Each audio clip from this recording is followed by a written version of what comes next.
Hey viewers and viewers, my name is General Red Strategist and welcome back to Say Being Hunted episode 512. We're back with another podcast style episode. I'm actually on a new map.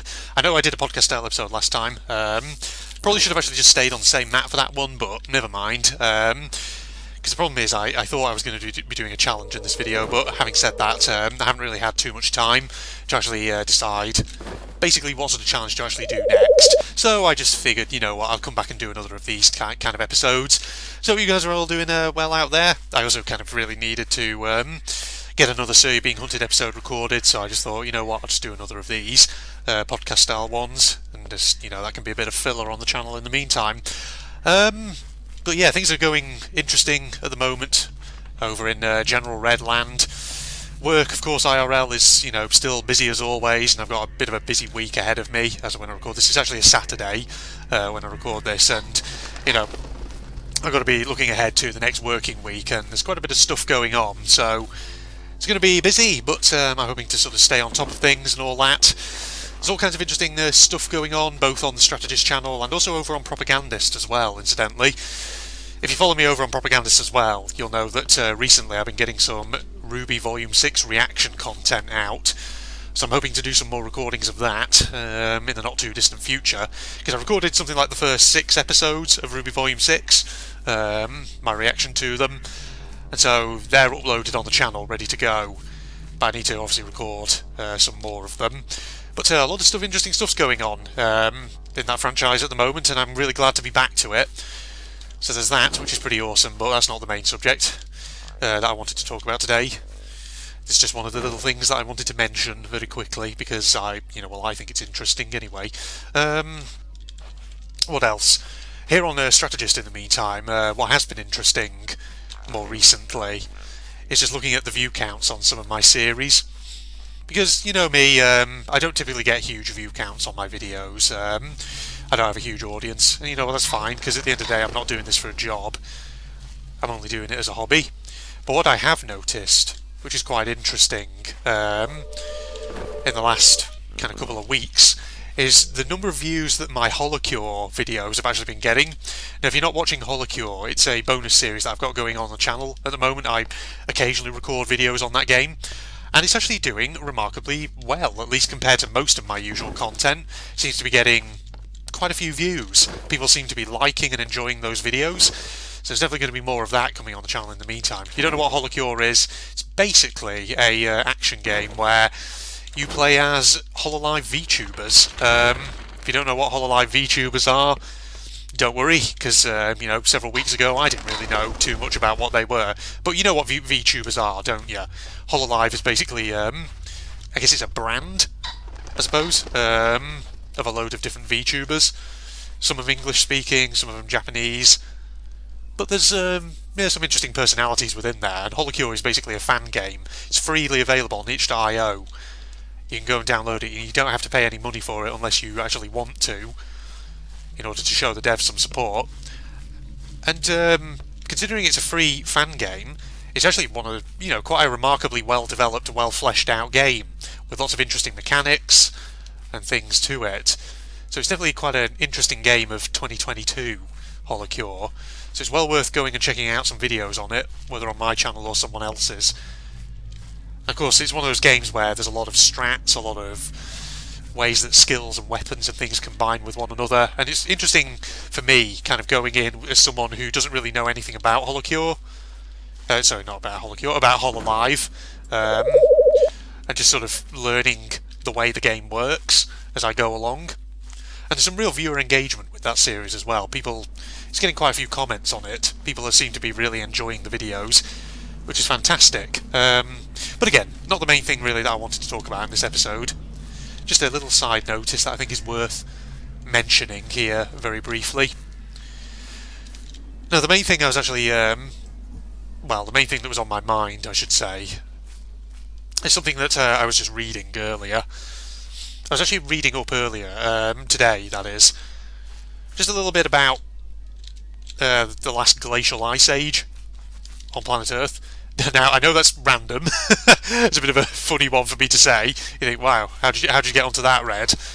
What was the process that led you to suddenly talking about that? Well, if I may just sort of get I'm about to say it's slightly political for a moment. I mean, it shouldn't really be political, because it's one of those. This is one of those discussion points which really should be science-driven, not political. But obviously, you know, in the world at present, there's a lot of worries about climate, about environment, and of course, you know, here's the thing: there's a lot of scientific consensus that the climate is changing, and it's changing in ways which do have huge implications for human society and human well-being. But of course, despite that, you know, there are still holdouts, I should say, individuals who still are sceptical about climate science, which, you know, they shouldn't really be. God, it's suddenly very dark in this village. There's no actual lights here. What was I saying? But it's like, the thing is, I mean, I do accept that, you know, climate change is happening as a person, and I do accept that, you know, that is going to raise big questions for the future of human society and all that. And one of the typical arguments that I always see that's kind of put up in response by climate change skeptics always sort of comes around to this idea that, oh, well, you know what, climate change is natural, isn't it? The Earth has always been through climatic disruptions and changes. And so that's why I kind of got onto the subject of reading about the Ice Age a bit, because the honest kind of response to that particular point... Oh god. Alright, never mind, those guys can see my beam because it keeps coming on whenever I click the left mouse button and all that. No, what was I saying? The typical response to that argument about, you know, climate change being something that occurs just naturally. What you got to remember, though, is that previous instances of climate change were not recent, or, you know, they didn't occur within sort of compressed time frames. Because here's the thing, right? The sort of climate change that we're seeing at the moment in the world has been sort of happening for the last sort of 200 years or so, which coincides, of course, with the onset of industrialisation, when humans started developing huge industrial technologies, as like burning coal en masse in factories, on ships, on railways, in houses, wherever. And so, okay, you know, parking that aside for a moment, you know, climate change is not unique to the present day circumstances. Yes, you know, skeptics are correct to point out that the Earth has been through climate changes in the past. However, the problem, though, for that argument is that if you look at past climate change periods in Earth's geological history, what you often find is that those periods of climate change, like, you know, past ice ages, things like that, those things didn't just take place over a short amount of time. They took place over thousands of years. They were gradual, progressive changes. They didn't happen in a compressed time frame. And that arguably is what you're seeing with climate change at the moment. No, let me rephrase that, because that's actually misleading. That actually could give the mistaken impression. No, what's happening with climate change at the moment is that it's happening in a much more compressed time frame of, you know, a couple of 100 years, which may sound like a long time, but actually in geological timescales, you know, 200 years, that's fucking nothing. Alright? That's actually a drop in the ocean when you consider how long the Earth has been around, how old the Earth actually is. Because I was like reading, for example, about the last, you know, ice age on Earth, and the estimates for roughly when it began range from about 100,000 years ago, and the estimates for when it sort of came to an end are about 25,000 years ago. So that ice age, you know, accepting those numbers, was roughly about 75,000 years long, which is huge. Like I say, thousands and thousands of years. So that's the thing, when people think about climate change, they can't just think about it in sort of centuries, they've got to think about it in terms of thousands of years as well, and realise that natural climate changes don't just occur overnight. It takes a while for them to happen, which is why what we're seeing at the moment is concerning, because it's happening quickly. And that's why a lot of people believe that, well, there's a correlation between that and, of course, human activities over the last sort of 200 years or so. Now, admittedly, as an academic, I will concede that correlation does not necessarily equal causation. That's true, that's a perfectly valid point.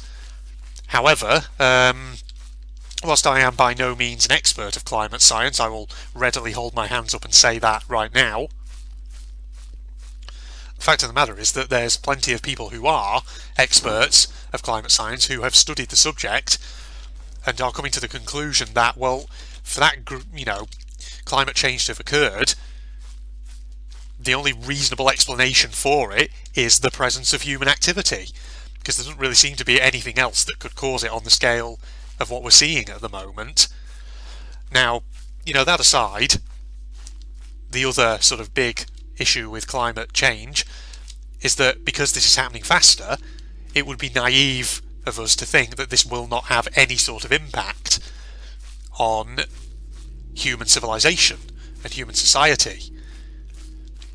And the thing is, as an academic in the field of international relations and security, climate concerns are a huge issue. Countries and corporations and populations around the world, of course they're concerned about it, because it has huge potential to cause massive problems. Because the thing is, in Europe, for instance, over the last few years, one of the big sort of dominating political issues has been obviously crises with migration, with people coming from less developed parts of the world.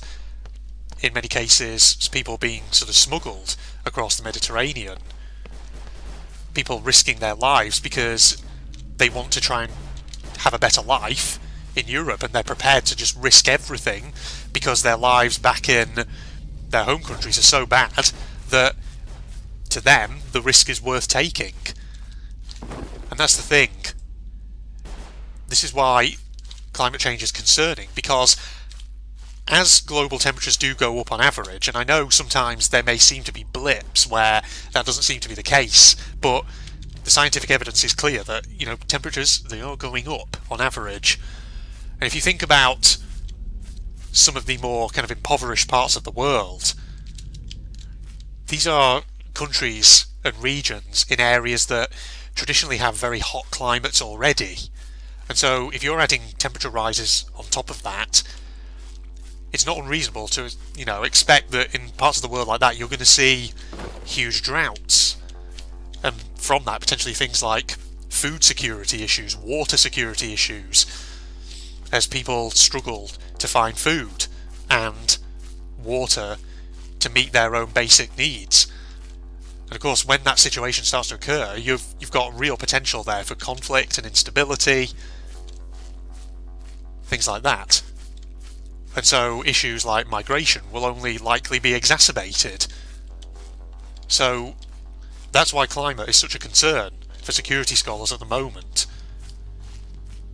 And the thing is, for many of us, obviously, in more economically developed countries, the US, Canada, UK, Europe, European states, Australia, New Zealand, wherever you are, Japan, who knows.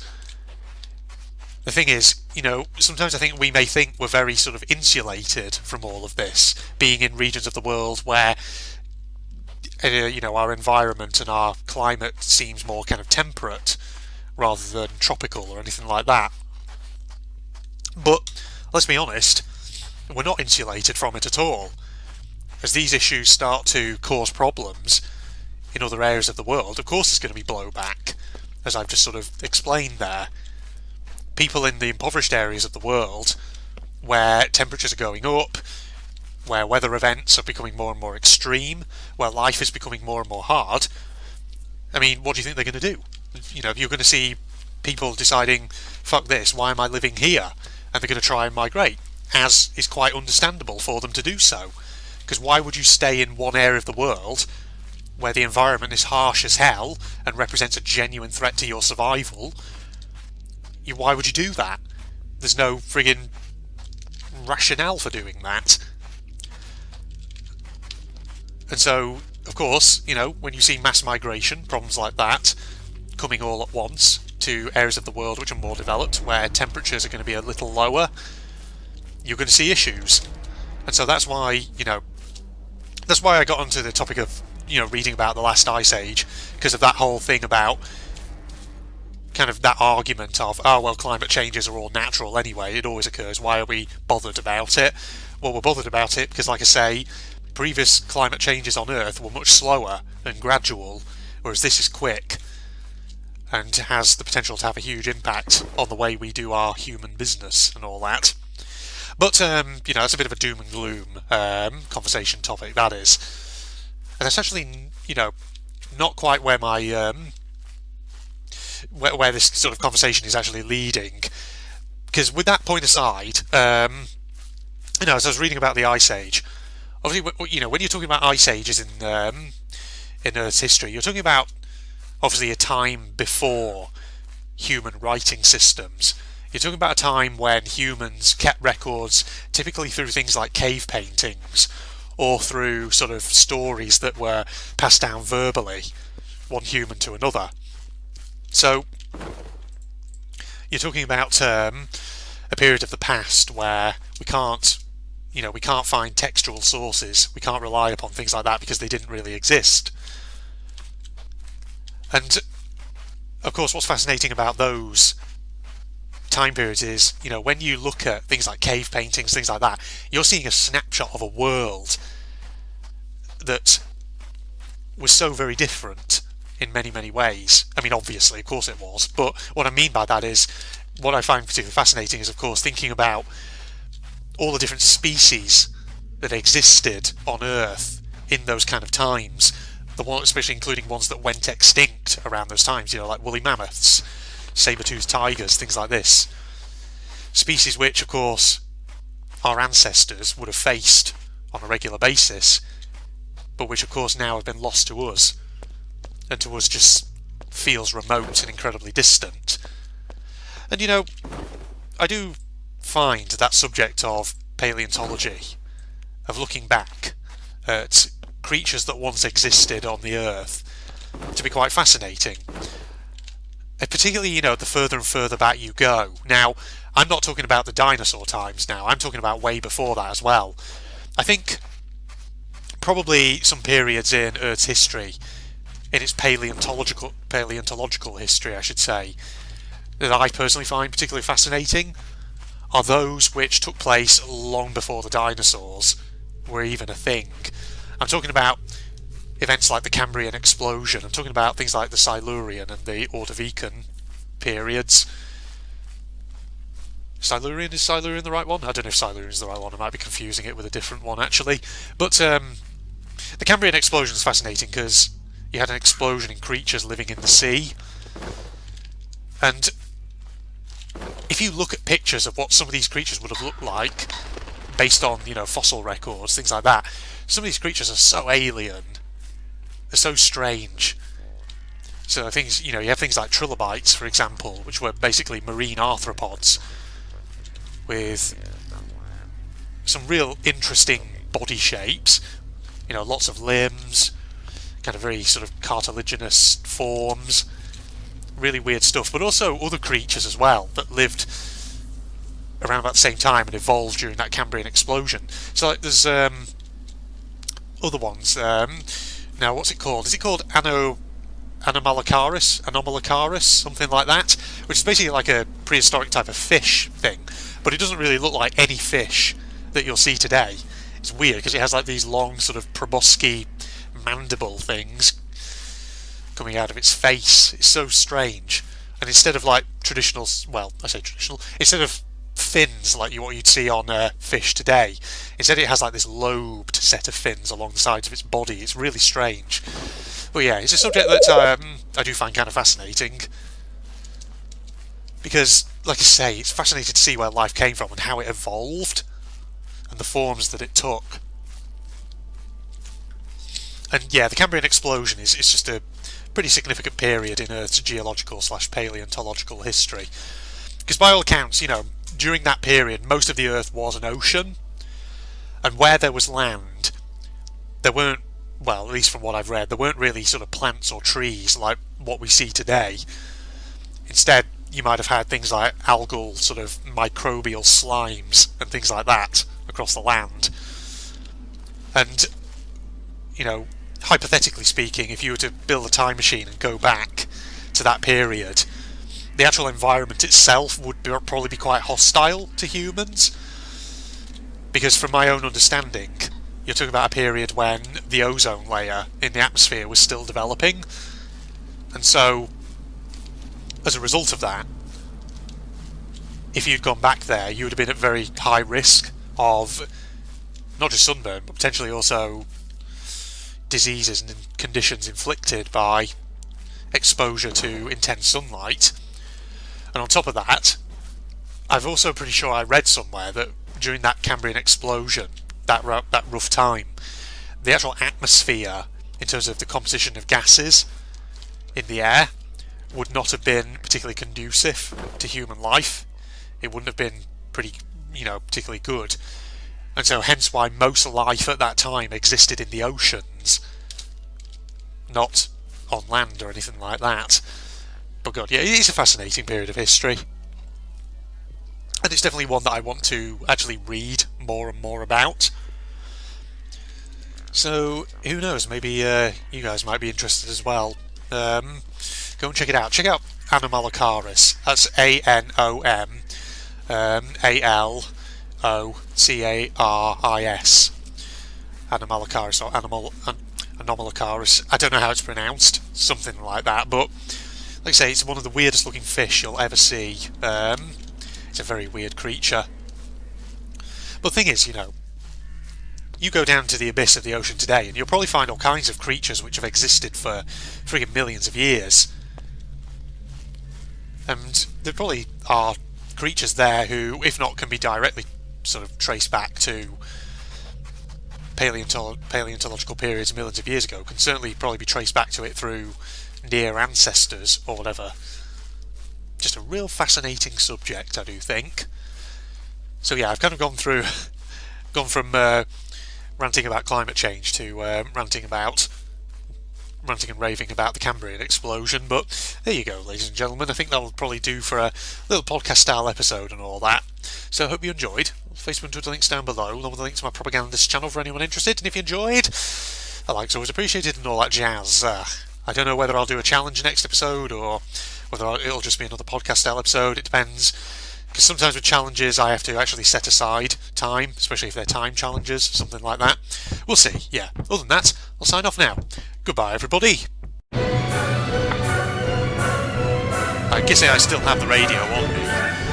Okay, well, there's a freaking body over the street lamp. What's that about? What's with all the signs that just say population 1? Ooh. No, 2, back to 1. What the hell is going on here? Okay, not gonna lie.